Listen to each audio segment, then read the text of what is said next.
Hummingbird season 2 পর্ব 4। কিছুক্ষণের মধ্যেই অরা এবং আরিশ এসে উপস্থিত হলো পার্টিতে। পার্টির মূল আকর্ষণ অরা এবং আরিশকে পেয়ে সকলে ভীষণ আনন্দিত হয়েছে। ওরা আশেপাশে তাকাচ্ছে, কেবল নিজের পরিবারের লোকজনকে খুঁজছে। আরিশ নিচু কণ্ঠে বলল, কি খুঁজছো পাখি? ওরা মাথা নেড়ে বোঝালো, কিছু না। আরিশ মুচকি হাসলো, অরাকে নিয়ে সামনে এগিয়ে গেল। বসার জায়গায় গিয়ে বসতে বলল অরাকে। সেও বসলো চুপচাপ। এর মধ্যে অরাকে নিয়ে সকলের মাঝে কথা শুরু হয়েছে। তেজরিন খান আরিশের স্ত্রী, তাও কি না এত অল্প বয়সী মেয়ে? এই বিষয় নিয়ে কানাঘুষা চলছে। আফতাব খান আফজাল খানকে ইশারায় এক পাশে সরিয়ে নিয়ে গেলেন। হঠাৎ বিষয়টা ভালো করে খেয়াল করলো আরিশ। কি হলো আফতাব? কিছুটা অবাক হয়ে জিজ্ঞেস করলেন আফজাল খান। আফতাব নিচু স্বরে বললেন, চারপাশে এত লোকজন, সবাই তো অরাকে দেখবে। আরিশ যদি রিয়্যাক্ট করে বসে তখন কি হবে?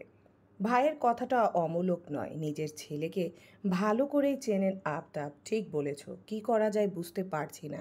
আরিশকে তো বলেও লাভ নেই। চুপ করে রইলেন দুই ভাই। আরিশ আর চোখে ওনাদের একবার দেখে নিয়ে সুলাইমান মল্লিকের দিকে এগোলো। আরিশকে কাছে আসতে দেখে রোকসানা এগিয়ে এলেন। কেমন আছো? ভালো। ওরা আপনাদের মিস করছে, দেখা করে নিন। এতটুকু বলেই চলে গেল আরিশ। দীর্ঘশ্বাস ছাড়লেন রোকসানা। সুলাইমান ওনার কাঁধে হাত রেখে বললেন, চলো হোম। এত এত লোকজনের উপস্থিতি অস্বস্তিকর লাগছে ওরার। আরিশও নেই আশেপাশে। হুট করে নিজের ভাবনাতে অবাক হলো। আরিশ পাশে থাকলে কি আর না কি পাশে থাকলে কি আর না থাকলেই বাকি। লম্বা নিঃশ্বাস ছাড়লো ওরা। সামনে তাকাতেই দেখলো আরিশ এগিয়ে আসছে তার দিকে। আরিশের পেছনে আছেন সুলাইমান ও রোকসানা মল্লিক। ওরার ঠোঁটের কোণে হাসি ফুটলো এবার। আরিশ এসে ওর পাশে দাঁড়ালো। রোকসানা এসে জড়িয়ে ধরলো ওরাকে। কেমন আছিস ওরা? আলহামদুলিল্লাহ মা, তোমরা কেমন আছো? ভাইয়া কোথায়? আমরা ভালো আছি। ফুয়াদ কিছুক্ষণ আগে তো এখানেই ছিল। সুলাইমান মল্লিক বললেন, আছে হয়তো আশেপাশে, চলে আসবে। বেশ কিছু সময় এইভাবেই তিনজনের মধ্যে কথাবার্তা চলল। আরিশ চুপচাপ লক্ষ্য করছিল। মাঝে মধ্যেই তার দৃষ্টি অরার দিকে গিয়ে স্থির হচ্ছিল। কেউ যেন একটুও বাজে নজরে না দেখে তাকে। হঠাৎ করে এক মিডিয়ার লোক ক্যামেরা অরার দিকে ঘুরিয়ে ধরতেই মুহূর্তেই বদলে গেল আরিশের মুখের ভাব। একটুও শব্দ না করে ঝড়ের মতো গতিতে এগিয়ে গেল সে। কারো কিছু বোঝার আগেই ক্যামেরাটা শক্ত হাতে টেনে নিয়ে ঠাস করে মাটিতে আছাড় মেরে ভেঙে ফেলল। মুহূর্তের মধ্যে নিস্তব্ধ হয়ে গেল পুরো পার্টি। হাসি আড্ডায় পরিবেশ থেমে গিয়ে গা ছমছমনে এক উত্তেজনা ছড়িয়ে পড়ল চারপাশে। ওরা ভয়ার্ত চোখে তাকিয়ে রইল তার স্বামীর দিকে। এত ভয়ঙ্কর অথচ শাসনময় রূপ আগে কোনোদিন দেখেনি সে। মনে হচ্ছিল এই মানুষটাকে সামনে দাঁড় করানো পুরো পৃথিবীও ভয় পাবে। আরিশ চারপাশে দ্রুত ভিড় জমল। তালহা, আফতাব খান আর ফুয়াদ ছুটে গিয়ে তাকে থামানোর চেষ্টা করলো। আরিশ ক্যামেরাম্যানের কলার চেপে ধরে বলল, how dare you? What are you taking pictures of my wife? লোকটা ভয় ভয়ে বলল, স্যার, আপনাদের রিসিপশনের ছবিগুলো পেপারে ছাপানো হবে, সেজন্যও তুলবেন না। আমার স্ত্রীর একার ছবি কেন তুলবেন? আমার পিক কি তুলেছেন? লোকটা আমতা আমতা করে বলল, না মানে স্যার। আরিশের যা বোঝার বুঝে গেল সে। তালহা আরিশকে সরিয়ে আনার চেষ্টা করছে, সাথে ফুয়াদও। আফতাব খান বললেন, আরিশ দয়া করে থামো, সবাই দেখছে তোমাকে। আরিশের চোখে রাগ তখনও টকবক করছে। কারো কথা শুনতে নারাজ সে। ফুয়াদ আর তালহার টানাটানিতেও সে ছাড়ল না ক্যামেরাম্যানকে, বরং আরও জোরে চেপে ধরে ফিসফিসিয়ে বলল, তোকে আমি ছাড়বো না। আমার স্ত্রীর ছবি তোলার আগে 10 বার ভাবতে হবে। লোকটা কেঁদে কেটে মিনতি করছে, স্যার প্লিজ, আমি তো আমার কাজটাই করছিলাম। ঠিক তখনই প্রবল দৃঢ় কণ্ঠে আরিশের মোবাইল বের করে একটা নাম্বারে কল দিল। চারপাশ নিস্তব্ধ হয়ে গেল। সবাই তাকিয়ে আছে কি হচ্ছে। হ্যালো মিস্টার হাফিজ। ওপাশ থেকে উত্তর আসতেই আরিশ ঠান্ডা গলায় বলল, আপনার পুরো মিডিয়া গ্রুপের কাজ আজ থেকে বন্ধ, ক্লোজ ডাউন। আমার পার্টিতে আমার স্ত্রীর ছবি তোলার সাহস দেখিয়েছে আপনার লোকজন।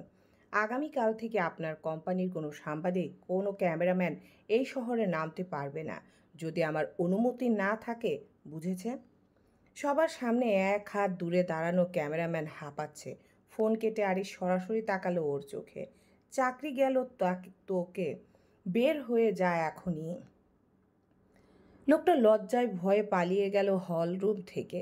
চারপাশে আবারও কানাঘুষা শুরু হয়ে গেল। ওরা ভয়ে জমে গিয়েছিল। এবার ফিসফিস করে বলল, আপনি এমন কেন আরিশ?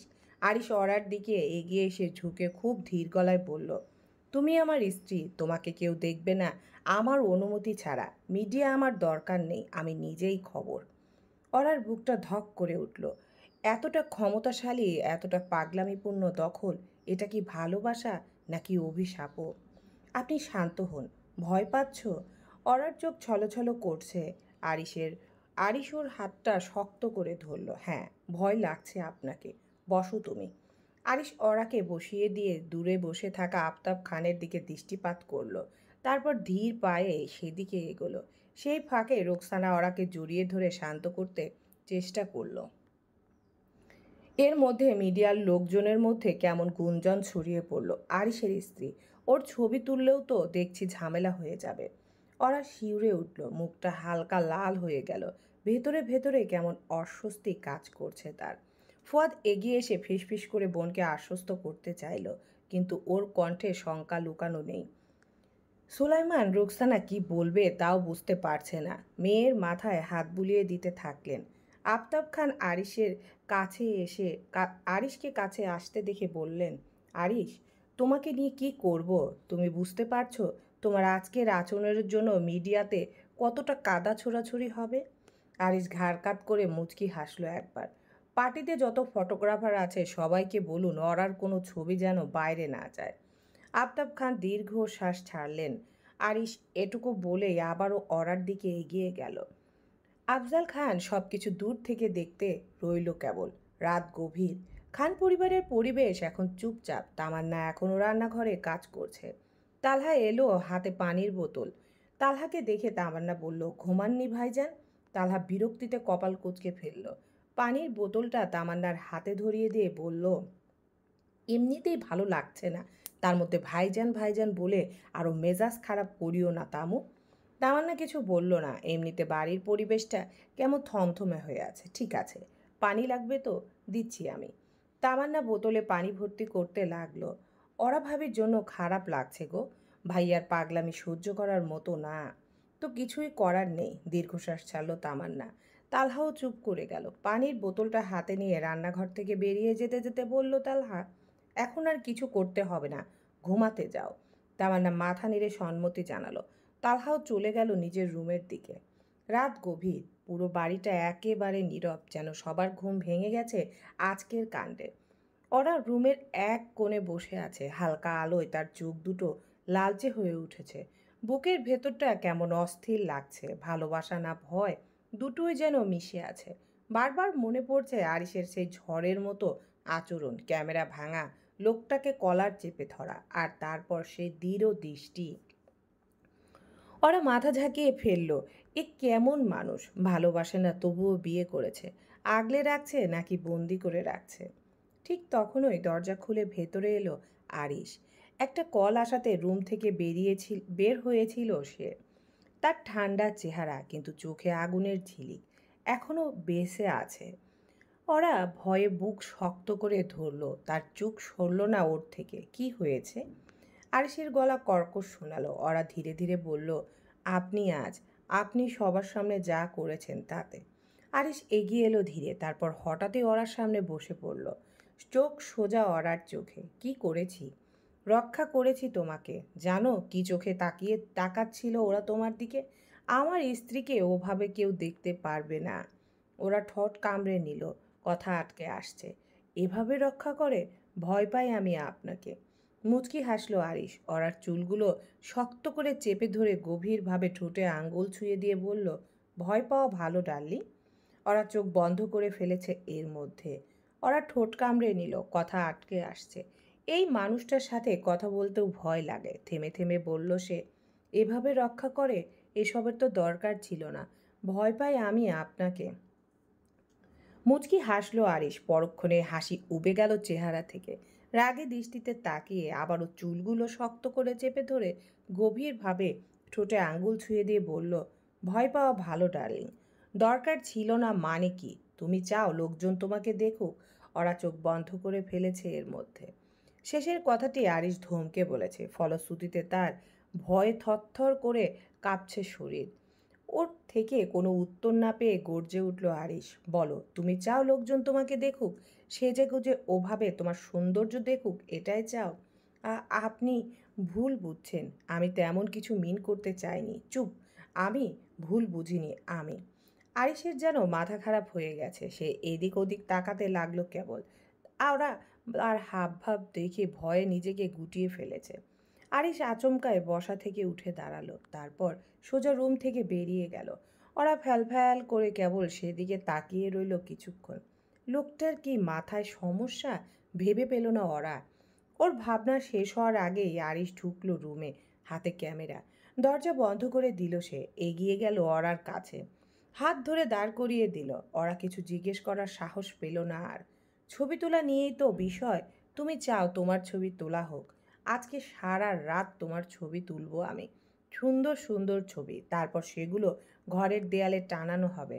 তাহলেই তো হবে, তাই না হামিমবার্ড? ওরা কি বলবে বুঝে উঠতে পারছিল না। এর মধ্যে আরিশ তাকে সোজা করে দাঁড় করিয়ে দিল, হাতটা টেনে নিয়ে কোমরে রাখলো। একবার ফটোশ্যুটের ভঙ্গিতে ওরা নিঃশব্দে পুতুলের মতো তার কথা মতো করলো কাজ। আরিশের ক্যামেরা হাতে তুলে ছবি তুলতে শুরু করলো। কিন্তু সমস্যাটা হলো অন্য জায়গায়। ওরার ঠোঁটে একটুও হাসি নেই। এটাই যেন সহ্য হলো না তার। চোখে মুখে বিরক্তি স্পষ্ট হয়ে উঠল আরিশের। হঠাৎ করেই সে অরাকে কোলে তুলে নিল। অরা হতভম্ব হয়ে উঠল। আরিশ বিস্মিত স্বরে ডেকে উঠল সে। আরিশ। ঠান্ডা অথচ চাপা রাগ ভরা কণ্ঠে বলল, তুমি হাসছো না কেন পাখি? ওই ফটোগ্রাফাররা যখন ছবি তুলছিল তখন তো দিব্যি হাসছিলে। এখন কেন হাসছো না, বলো কেন? ওরা ভয়ে কিছুই বলতে পারল না।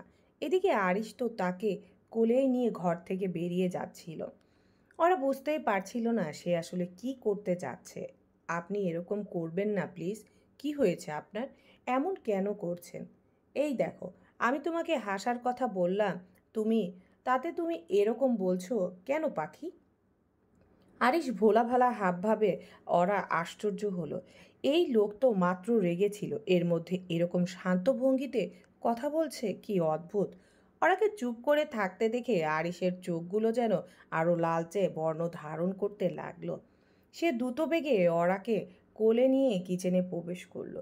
এই রাতে কিচেনে কি কাজ সেটাই বুঝতে পারলো না ওরা। আমি কিছু বলছি না আরিশ। আপনি আপনি শ্, চুপ। এত কথা অপছন্দ করি আমি ডার্লিং। ওই ফটোগ্রাফারদের সাথে হাসছিলে তুমি, কিন্তু আমি বলাতে হাসলে না। নিজের স্বামীর কথায় হাসলে না তুমি। উফ পাখি, কেন করলে এমন? কথাগুলো গম্ভীর কণ্ঠে বলতে ওরার ভয় বেড়ে গেল। ভয়ে কেঁদে উঠল সে। আরিশ কুর হাসলো। ওরাকে দাঁড় করিয়ে ফ্রিজের দিকে এগোলো সে। ওরা ভয়াত্ম দৃষ্টিতে কেবল সব কিছু দেখে যাচ্ছে এখন। আরিশ ফ্রিজ থেকে একটা বাটিতে করে কতকগুলো আইসক্রিম বের করে নিয়ে এলো। তারপর সেগুলো একপাশে রাখলো। কিচেনের আবছা আলোতে আরিশকে যেন এক দানব মনে হলো ওরার। আরিশ ওর সামনে দাঁড়িয়ে হুট করেই ঠোঁট দখল করে নিল।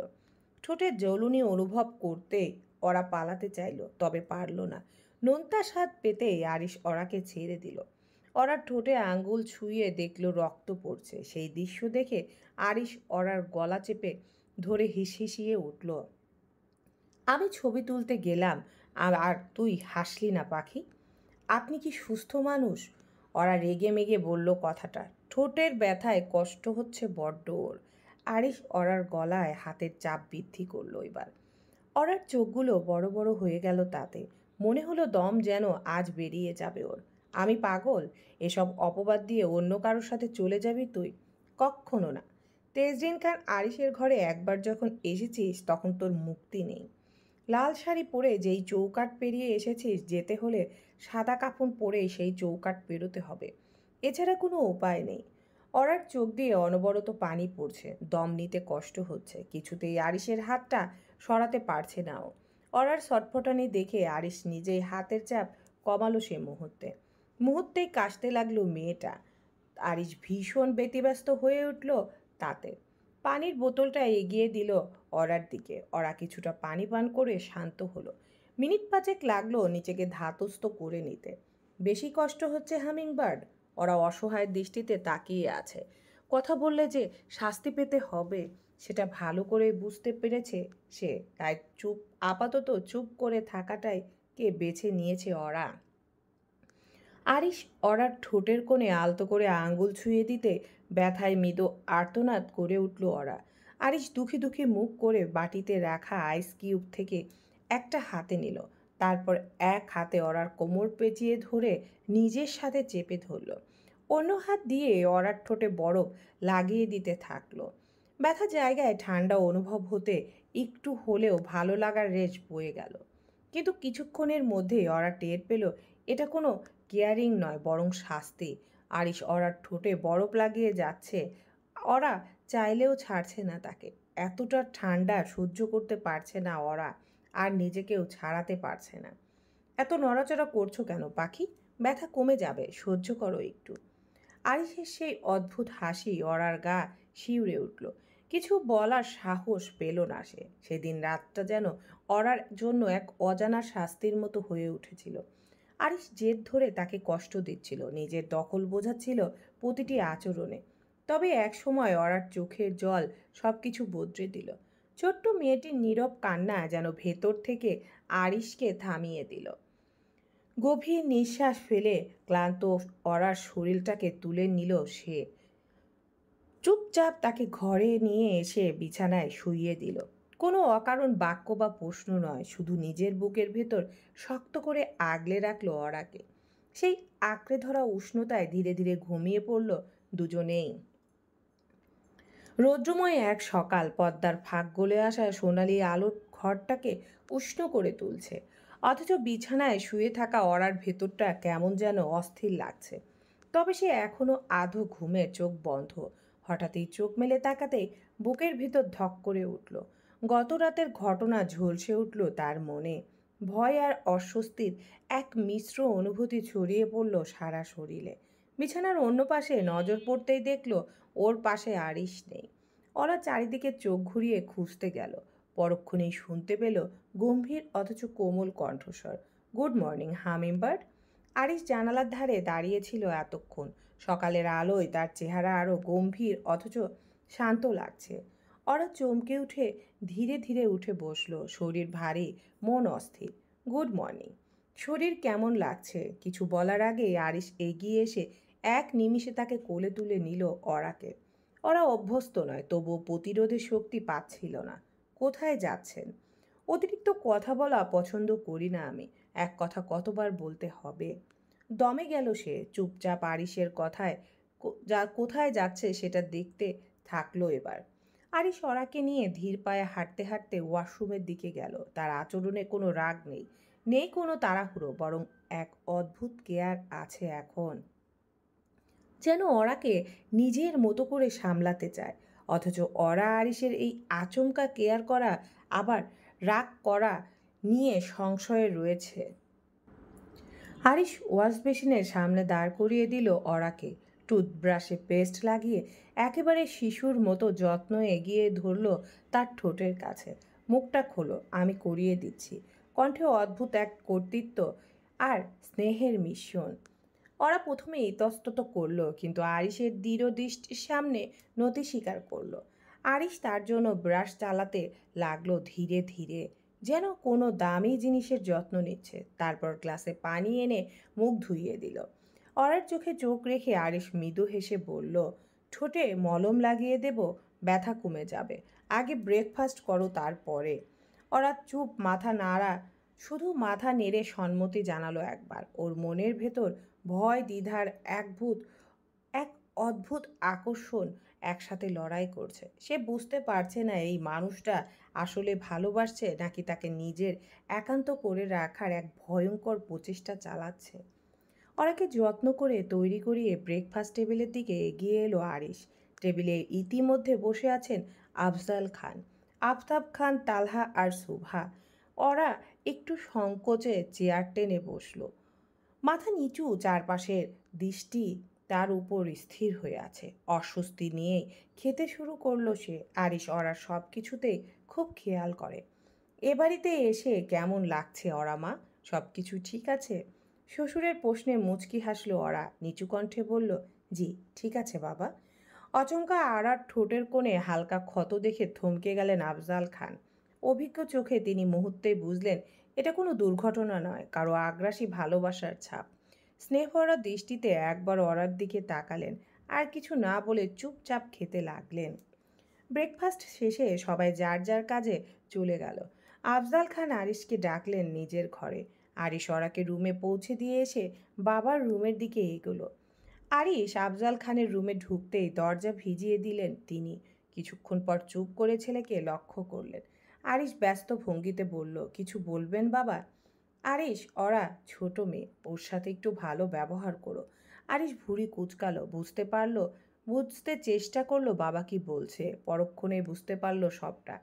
প্যান্টের পকেটে হাত গুজিয়ে গম্ভীর কণ্ঠে বলল আরিশ, বাবা, ওরা আমার স্ত্রী, আমার যা ইচ্ছে তাই করব। যেভাবেই হোক আটকে রাখবো, কখনো ছেড়ে যেতে দিব না। আফজাল খান দীর্ঘশ্বাস ফেললেন। তিনি জানতেন ছেলেকে বোঝানো সহজ নয়। শুধু ধীর কণ্ঠে বললেন, ভালোবাসা মানে জোর নয়, বুঝে নেওয়া। ভুলে যেন না, জোর করে মানুষকে রাখা যায় না।